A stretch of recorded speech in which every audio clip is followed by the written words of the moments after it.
নমস্কার বন্ধুরা, কেমন আছেন? আশা করি সকলে ভালো আছেন। আজকের ভিডিওটা শুরু করছি একেবারে অন্যরকম একটি জিনিস দেখিয়ে। অন্য সময় আমি ভিডিও শুরু করি আমার ছাদ বাগানের ফুল দেখিয়ে, কখনো ছাদ বাগানের লঙ্কা দেখিয়ে। কিন্তু আজকের এই ভিডিওটা এই সুন্দর খুদে বানর সেনাকে দিয়ে শুরু করছি। আমার কাছে এটি একটি বানর সেনাই বটে। আর বানর সেনা বলতেই মনে পড়ে রামায়ণের কথা। শ্রীরামচন্দ্রকে যুদ্ধে রাবণের হাতে জয়ী করবার জন্য এই বানর সেনার কিন্তু অনেক বড় ভূমিকা ছিল। তাই কোনো কিছুকে ছোট হিসেবে ধরা ঠিক নয়।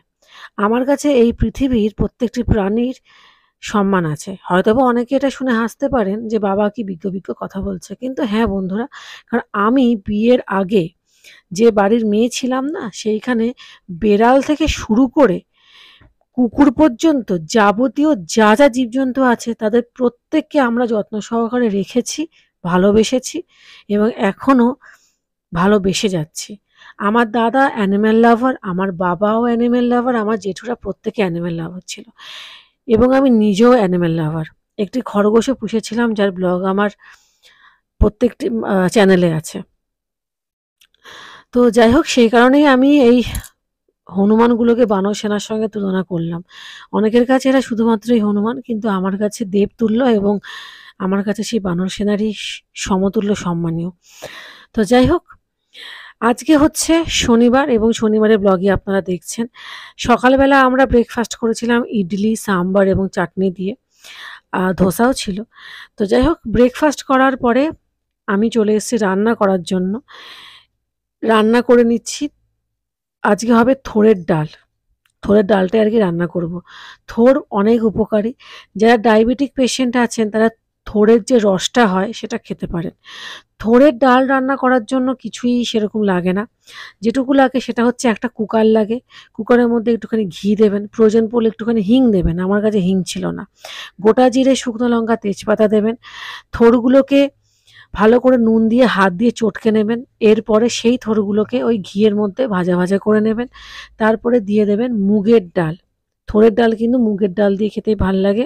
মুসুরির ডাল বা ছোলার ডাল বা মটর ডাল দিয়ে আমরা কোনো সময় ট্রাই করিনি, সেই জন্য আমি বলতে পারবো না যে কেমন লাগে।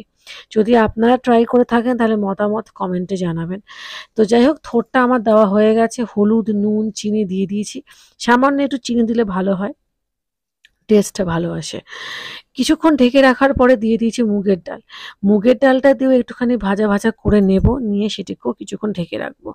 তো যাই হোক, ৩টে সিটি মারার পরে আমার একেবারে থোড়ের ডাল রেডি হয়ে গেছে। এরপরে মাংস রান্না করব। অতীব সামান্য তেল দিয়ে মাংস রান্না করব। আদা, রসুন, পেঁয়াজ সমস্ত কিছু দিয়ে নিয়েছি।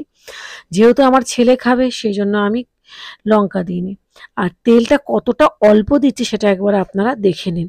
এখানে কিন্তু প্রায় ১ কিলো মাংস আছে। আমি কিন্তু খুব সামান্য তেল দিচ্ছি, মানে খুবই সামান্য। তো যাই হোক, সেটা দিয়ে খুব ভালোভাবে মাংসটাকে মাখতে হবে। এরপরে যেহেতু আমার ছেলে খুবই ছোট, সেজন্য ওকে ঝাল ছাড়া করে দেবো এবং আমাদের জন্য ঝাল দিয়ে দেবো।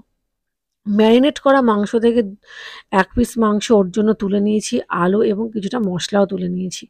এরপরে ছোট্ট কুকারটা নিয়ে নিয়েছি। সেই কুকারের মধ্যে তেজপাতা, ঘি দিয়ে দিয়েছি, খুব সামান্য ঘি। সেই মাংসটাকে একটু ভাজা ভাজা করে নেওয়ার পরে জল দিয়ে দেবো এবং সিটি হতে বসিয়ে দেবো। এরপরে হচ্ছে আমাদের মাংস, সেটাকেও কুকারে করেছি। রং দেখে বুঝতেই পারছেন আমি কিন্তু তেল কত কম দিয়েছি একবার দেখুন, তারপরেও এরকম তেল বেরিয়েছে। যাই হোক, নিচে সমস্ত কাজকর্ম কমপ্লিট হয়ে গেছে। ভাত, ডাল, মাংস সব রেডি। ডাল বলতে থোড়ের ডাল আর কি। এরপরে ওপরে এসেছি, যেরকম আমি ঈশ্বরকে ফুল দিয়ে প্রার্থনা করি সেটি করার জন্য এসেছি। তো যাই হোক, নিত্য নৈমিত্তিক কাজ এগুলো রোজই করে থাকি, রোজই ব্লগে দেখিয়ে থাকি। তাই জন্য আজকেও দেখালাম, তার ব্যতিক্রম হলো না। তবে এইবারে চলুন সরি, একটা মেন কথা, আমার মেয়ে যখন এই মাংসটা খেয়েছে ওর কিন্তু খুব ভালো লেগেছে। ও বলেছে যে তেল কম হওয়া সত্ত্বেও কিন্তু যথেষ্ট সুস্বাদু হয়েছে মাংসটা। তো যাই হোক বন্ধুরা, আজকের ব্লগটা তাহলে এইটুখানি পর্যন্তই থাক। যদি আমার চ্যানেল ভালো লাগে তাহলে লাইক, শেয়ার, সাবস্ক্রাইব করবেন। পাশে বেল আইকনটাকে প্রেস করে দেবেন।